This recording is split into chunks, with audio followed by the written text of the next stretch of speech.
Romanos capítulo 1. Romanos capítulo 1. Do versículo 1 até o versículo 17. Romanos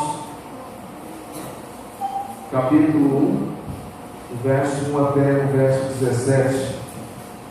Nos diz assim: Paulo, servo de Jesus Cristo, chamado para ser apóstolo, separado para o Evangelho de Deus, o qual foi por Deus outrora prometido, por intermédio dos seus profetas, nas Sagradas Escrituras, com respeito a seu filho, o qual, segundo a carne, veio da descendência de Davi, e foi designado Filho de Deus, com poder, segundo o Espírito de Santidade, pela ressurreição dos mortos, a saber, Jesus Cristo, nosso Senhor, por intermédio de quem viemos a receber graça e apostolado, por amor do seu nome, para obediência por fé, entre todos os gentios, de cujo número sois também vós, chamados para seres de Jesus Cristo.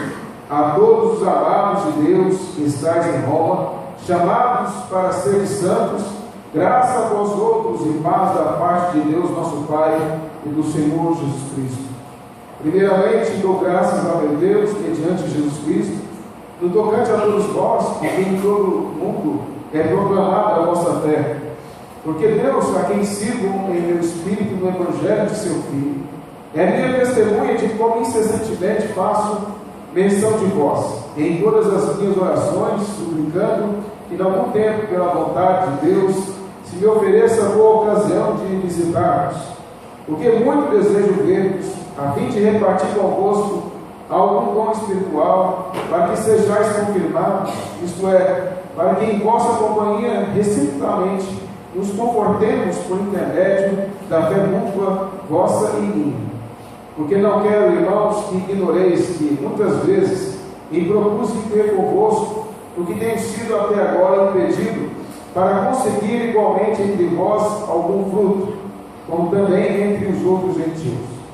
Pois sou devedor tanto a gregos como a bárbaros, tanto a sábios como ignorantes. Por isso, quanto está em mim, estou pronto a anunciar o Evangelho também a vós outros em Roma.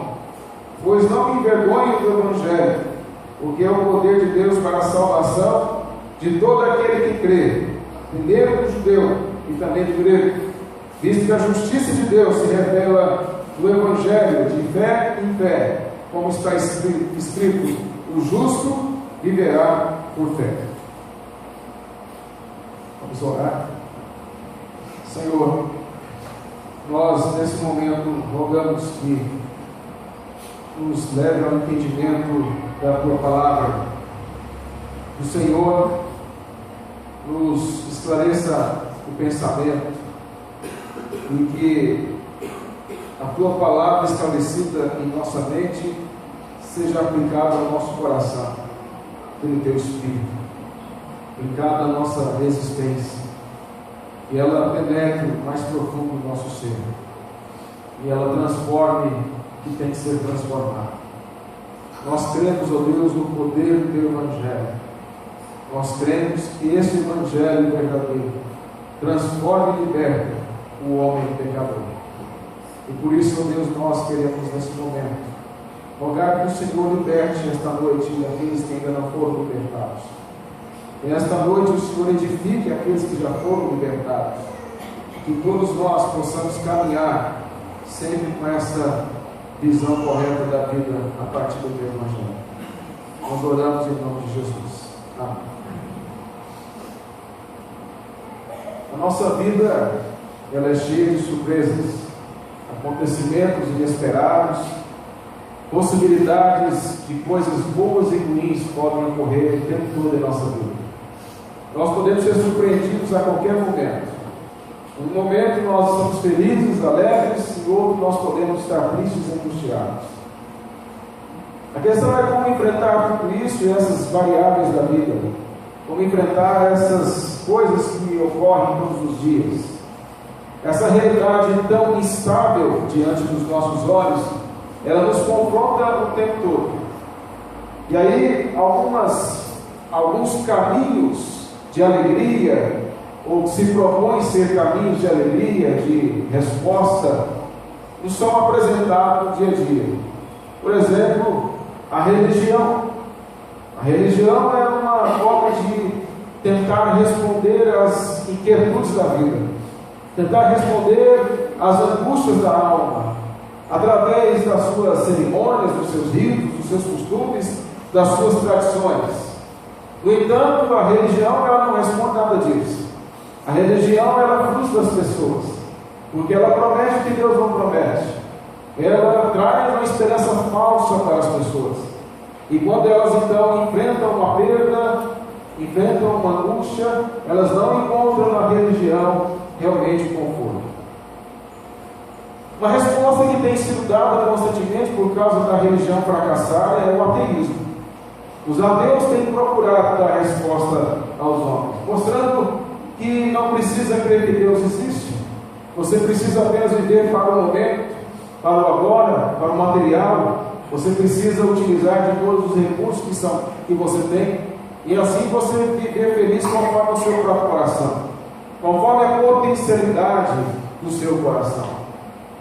Outras formas também de ajuda nessa inquietude da vida seriam os livros de autoajuda, onde se apresenta Cristo como sendo o mestre da sensibilidade, o mestre do amor, ou o maior psicólogo do mundo. São títulos de livros de autoajuda que eu conheço bem.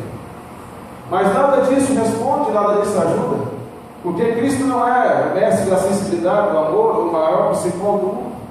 Cristo é o Redentor, Cristo é o Salvador, Ele é o Senhor. E essas mensagens de autoajuda, elas nada trazem de conforto e resolução para a nossa alma. Mas onde nós podemos encontrar a verdadeira alegria e o verdadeiro alicerce seguro para construir a nossa vida? Não é na religião, não é no ateísmo, não é no materialismo, não é na autoajuda. Então onde é? É no Evangelho. Mas antes de falar do Evangelho, que talvez muitos dizem saber o que é e na verdade não sabem, eu quero primeiramente falar algumas coisas com relação ao contexto desta carta de Paulo à igreja em Roma. Eu gostaria de chamar a sua atenção para entender um pouco esta passagem. O apóstolo Paulo, ele diz aí no capítulo 1, verso 10 e verso 13, que ele não conhecia esta igreja. Ele não conhecia esta igreja em Roma, mas ele desejava muito ir lá conhecer aqueles irmãos. Ele já havia ouvido falar da fé deles, mas não tinha dado ocasião para que ele pudesse conhecer aqueles irmãos. O apóstolo Paulo diz no verso 15 do capítulo 1 que ele desejava muito pregar o Evangelho, compartilhar o Evangelho ali naquela igreja. E eu acho interessante porque o verso 15 diz assim: por isso, quanto está em mim, estou pronto a anunciar o Evangelho também a vós outros em Roma. Paulo havia dito nos versos anteriores que ele sentia-se devedor em pregar o Evangelho a quem não conhecia o Evangelho. E aí tudo bem, nós entendemos isso, esse desejo de evangelizar. Mas Paulo diz aqui para os crentes em Roma que ele gostaria de compartilhar com eles o Evangelho.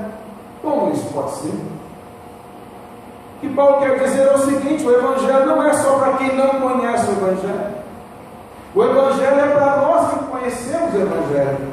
O Evangelho é para nos mudar, não só para nos libertar do pecado, da condenação, do inferno, mas o Evangelho também é para moldar o nosso caráter, para moldar a nossa mente nessa caminhada com Cristo. Então o que Paulo queria fazer com os irmãos lá em Roma era compartilhar mais ainda a profundidade do Evangelho com eles, para que eles pudessem ainda mais crescer na graça e no conhecimento do Senhor. Paulo, por exemplo, lá no capítulo 15 desta carta, ele vai dizer que ele também desejava fazer de Roma, da igreja em Roma, uma plataforma para ele pregar na Espanha. Ele não havia ainda chegado até a Espanha para pregar o Evangelho, e ir até a igreja em Roma seria um caminho para chegar à Espanha. Também era a intenção do apóstolo Paulo, além de ele tratar nesta carta a relação entre judeus e gentios que viviam na mesma igreja, e então ele mostra o plano redentor para ambos os povos. Há uma estrutura básica nesta carta, bem fácil de você entender. Capítulo 1 ao capítulo 11 é o que você deve crer com relação ao Evangelho. Paulo fala com profundidade, essa é a carta mais teológica de Paulo. No capítulo 1 ao 11, então ele mostra como devemos crer, o que devemos crer com relação ao plano redentor de Deus. No capítulo 12 ao 16, ele fala como devemos viver à luz daquilo que cremos. Não é só crer, não é só dizer que entende, é você viver o Evangelho. Porque os demônios também creem que Deus existe e eles temem. Nós precisamos entender que, em compreender e cada vez mais aprender do Evangelho, deve modificar a nossa vida, deve mudar o nosso pensamento. É isso que Paulo vai mostrar nessa carta. Outro aspecto que eu quero destacar com você aqui, no capítulo 1, é que Paulo fala 6 vezes a expressão Evangelho, nesses 17 versículos. Ele chama Evangelho de Deus no verso 1, ele fala Evangelho do Filho no verso 9, ele fala só Evangelho no verso 9, 15, 16 e 17. Então nós temos aqui Paulo citando várias vezes a palavra Evangelho no capítulo 1, o que demonstra claramente que a ênfase desse texto e de toda a carta é o Evangelho. Mas a pergunta é: o que é Evangelho? Você sabe o que é Evangelho? Eu tenho certeza que mais de 50% dos evangélicos não sabem o que é Evangelho. E eu quero então hoje apresentar biblicamente, eu acredito que você saiba, mas vamos aprofundar um pouco mais sobre o que é Evangelho no verso 1 apenas hoje.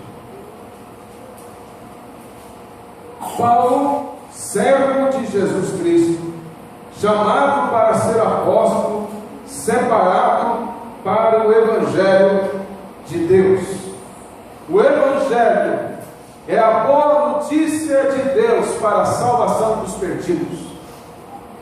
É a boa notícia de salvação. Vamos ver no verso 1 alguns aspectos aqui. O verso 1 até o verso 7 é a saudação de Paulo à igreja de Roma. É uma das maiores saudações de Paulo. E essa saudação de Paulo aqui é profunda, assim como as outras.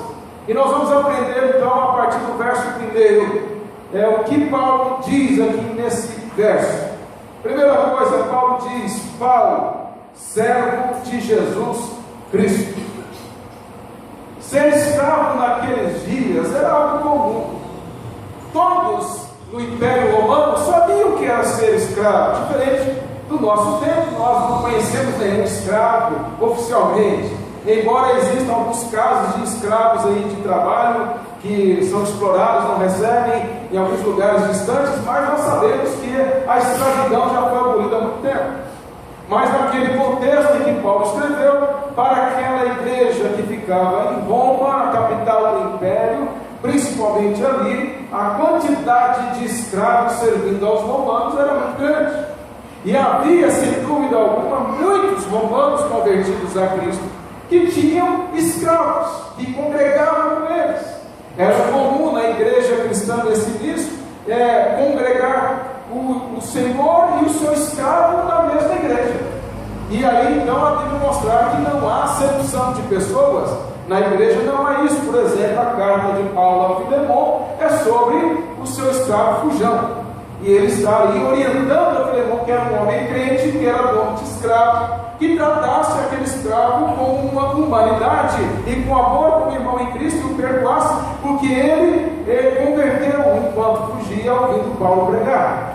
Portanto, essa situação social era algo normal naqueles dias. E os escravos romanos, os escravos do Império Romano, eles tinham uma argola de aço muito pesada, soldada em volta do pescoço, para que eles pudessem ser identificados na rua como escravos. Agora Paulo diz o seguinte: Paulo, escravo de Cristo. A palavra servo não é uma boa tradução. A tradução melhor é escravo mesmo, é porque escravo choca hoje o século XXI. Mas a Paulo diz: eu sou escravo de Jesus. O que Paulo quer dizer é que ele era um escravo livre, era um escravo voluntário, era um escravo que tinha sido libertado. Ele está dizendo: eu não tenho uma argola de aço literal no meu pescoço, mas eu tenho uma argola da graça de Deus no meu ser. Eu tenho uma argola que permeia toda a minha alma, aplicada pelo Espírito de Deus, e que me fez render ao meu Senhor Jesus. Eu pertenço a Ele. Paulo diz lá em Filipenses, capítulo 2, sobre a sua conversão.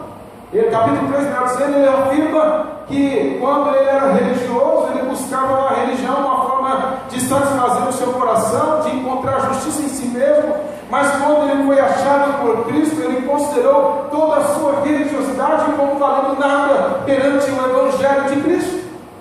Paulo agora então está dizendo: eu que sou escravo de Jesus, eu que sou feliz como escravo, eu que tenho esta argola da graça na minha alma, eu escrevo para vocês.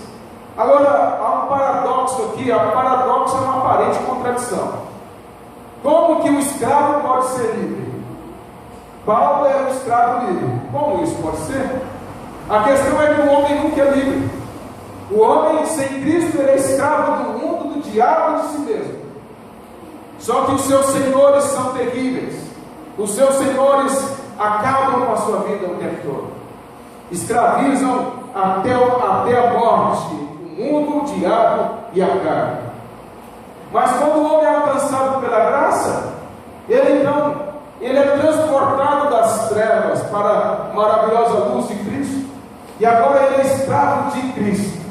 Só que essa escravidão, como o Paulo mesmo diz aqui, é uma escravidão prazerosa, é uma escravidão que traz uma libertação da alma, que nos faz enxergar de forma diferente a nossa própria existência, porque não há neutralidade, não há pessoas que não sejam escravos ou de si mesmo, ou escravos do Senhor Jesus. A questão é que ser escravo de Cristo é a melhor coisa que poderia acontecer a nós, e Paulo se orgulhava e se alegrava de ser escravo do Senhor Jesus, e ele vivia para isso, ao ponto de dizer, no verso 14: pois sou devedor, tanto a gregos como a bárbaros, tanto a sábios como a ignorantes. Paulo sentia-se tanto prazer em servir ao Senhor como escravo, que ele queria mais escravos para Cristo, ele queria mais pessoas andando com Cristo como ele sentia-se devedor daqueles que não conheciam o Evangelho.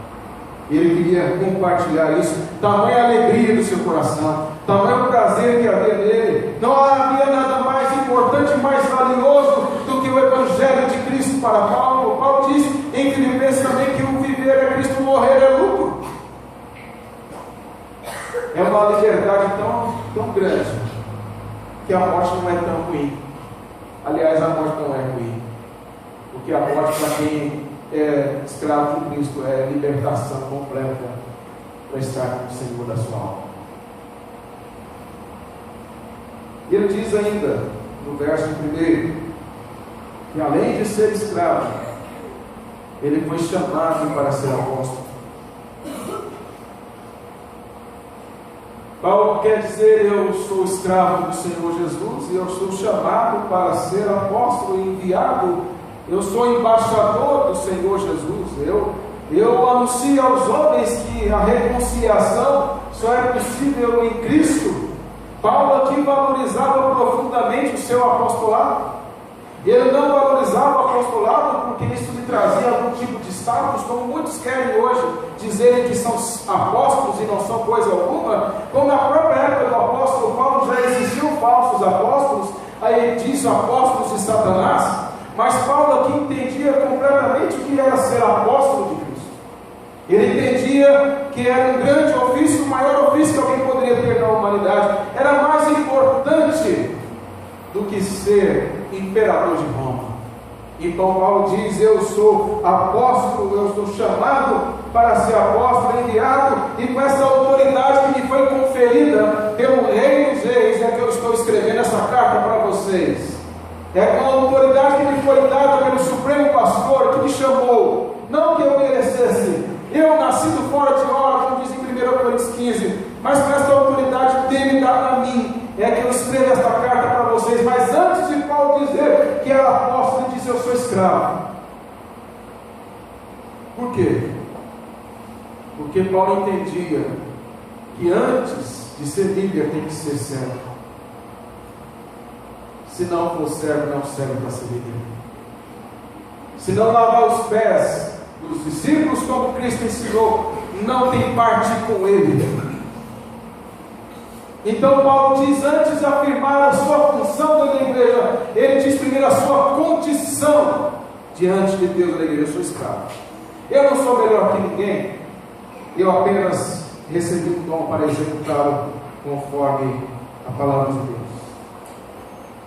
Mas ainda o verso 1, Paulo diz, eu escravo, servo de Jesus Cristo, chamado para ser apóstolo, separado para o Evangelho de Deus. Quando Paulo fala separado, nós temos que pensar em duas coisas primeiro: separado de e separado para. Separado de e separado para. Por quê? Para eu ser separado para alguma coisa, eu primeiro tenho que ser separado de alguma coisa. E o que Paulo foi separado? De que Paulo foi separado? Por Cristo, pelo Evangelho.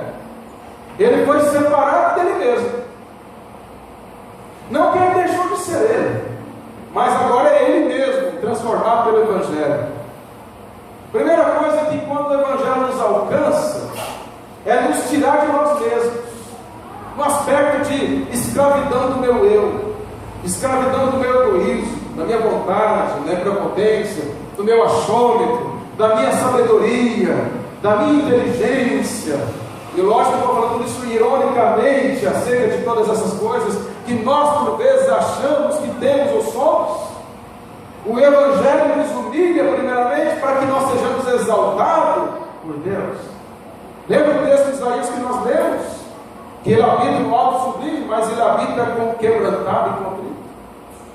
O Evangelho nos leva ao quebrantamento. O Evangelho nos leva à humildade. O Evangelho, ao nos libertar, nos faz carregar a nossa própria cruz. E a nossa cruz somos nós mesmos. É a lutar contra nossos desejos, contra as nossas inclinações, porque ainda que nós, alcançados pela graça, nós ainda temos a velha natureza que batalha com a nova natureza. Então a primeira coisa é ser separado de mim mesmo nesse aspecto. Mas há uma coisa muito interessante nisso tudo, porque quando eu sou libertado de mim mesmo, aí que eu sou eu.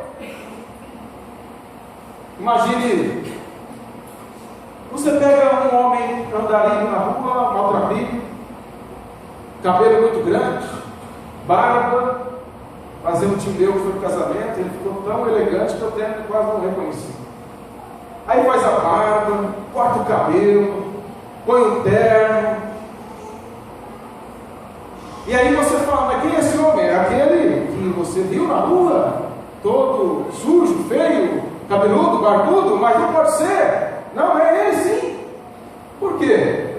Porque agora ele foi bem cuidado, ele foi bem tratado, e agora a forma que ele está é como ele é realmente, ou como ele deveria ser.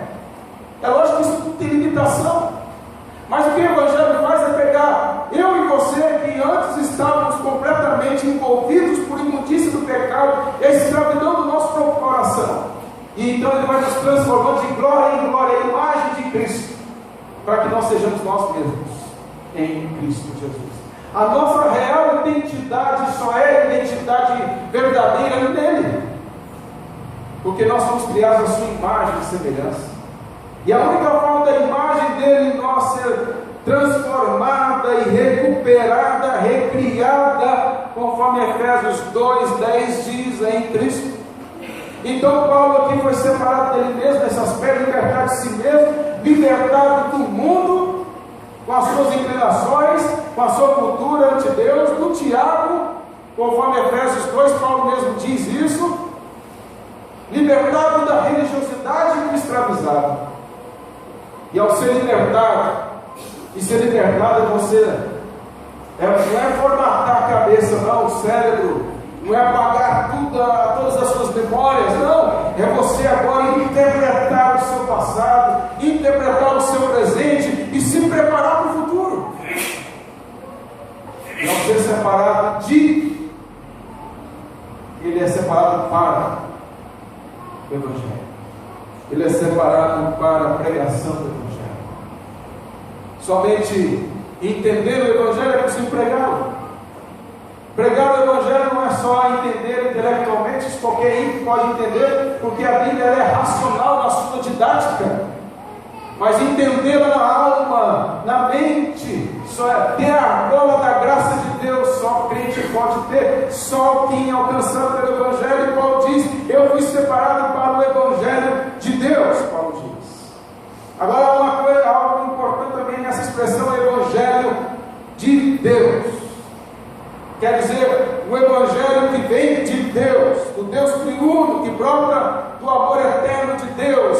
O Evangelho não brotou do homem, não há algo no homem que tenha atraído Deus, mas Deus, por causa do seu grande amor, conforme Paulo diz lá no capítulo 5, verso 8, ele diz: mas Deus prova o seu próprio amor para conosco pelo fato de ter Cristo morrido por nós, sendo nós ainda pecadores.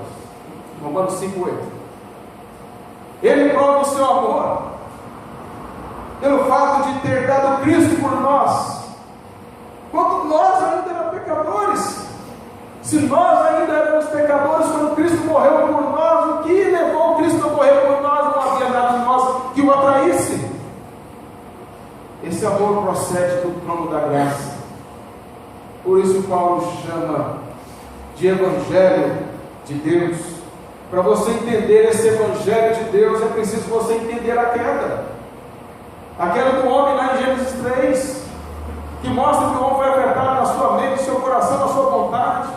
O homem por natureza rebelde ao Senhor, e Paulo diz nessa carta sobre isso. Eu vou só citar para você. No capítulo 1, verso 20, ele fala que os homens sem o Evangelho, eles olham para a criação, que mostra que Deus existe, eles adoram, não adoram a Deus. Olha, eles olham para aquilo que é óbvio, que tudo isso aqui é obra de um Deus sábio e Criador, mas eles preferem acreditar que Big Bang, por acaso, há bilhões de anos atrás, causou isso por acaso. Eles negam o lógico e o óbvio diante dos seus olhos. Paulo diz no verso 21, que por causa do pecado e não conheceram o Evangelho, tornaram-se insensatos e obscurecidos na sua mente, na sua forma de pensar. No verso 25, Paulo diz, no capítulo 1 ainda, ele diz que os homens, por causa do pecado, adoram a criação ao invés do Criador. Ele diz ainda no verso 22, que eles tornaram-se loucos em seus próprios raciocínios.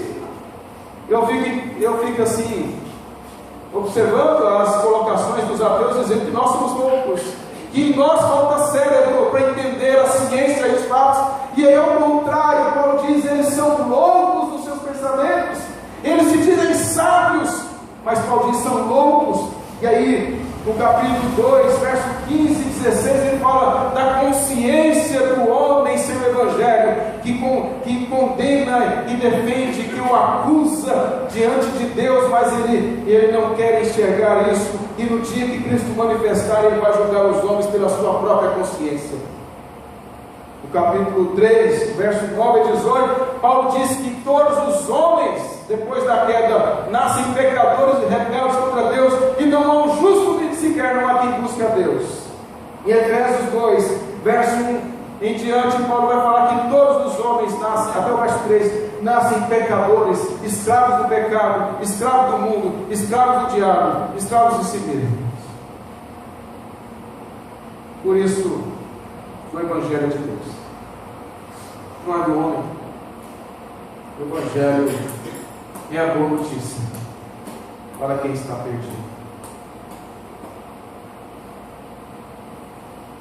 Imagine você vai até um hospital de câncer, encontra uma pessoa toda acometida por câncer, que lhe falta poucos dias de vida, e aí então você diz a ela que há uma forma dela ser libertada completamente desta doença que levará ela à morte. Basta ela tomar uma medicação e ela nunca mais terá câncer. Você acha que ela vai tomar?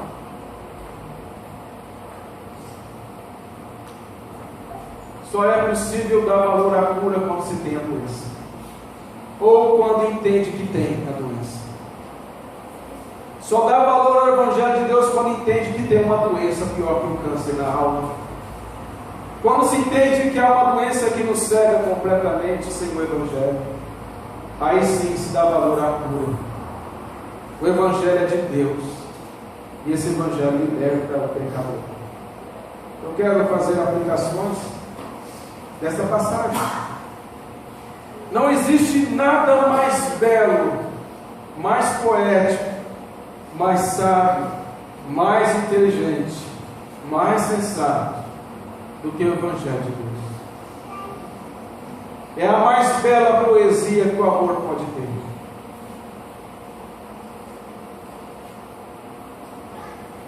É a maior manifestação de sabedoria que o mundo já viu. Não existe felicidade fora do Evangelho.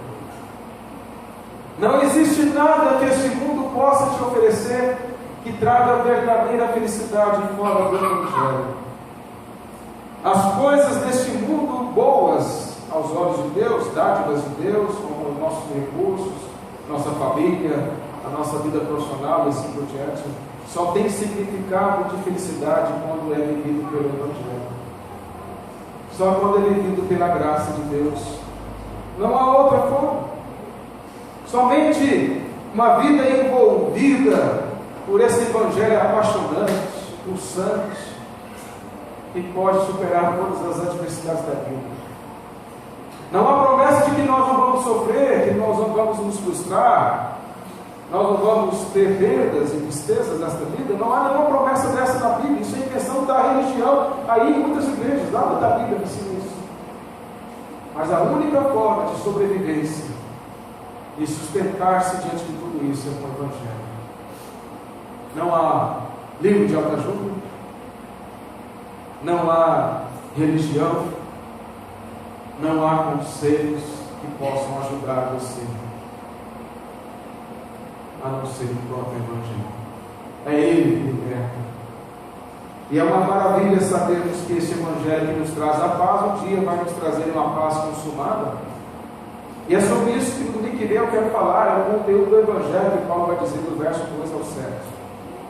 Mas eu gostaria de deixar então com você essas perguntas para você pensar.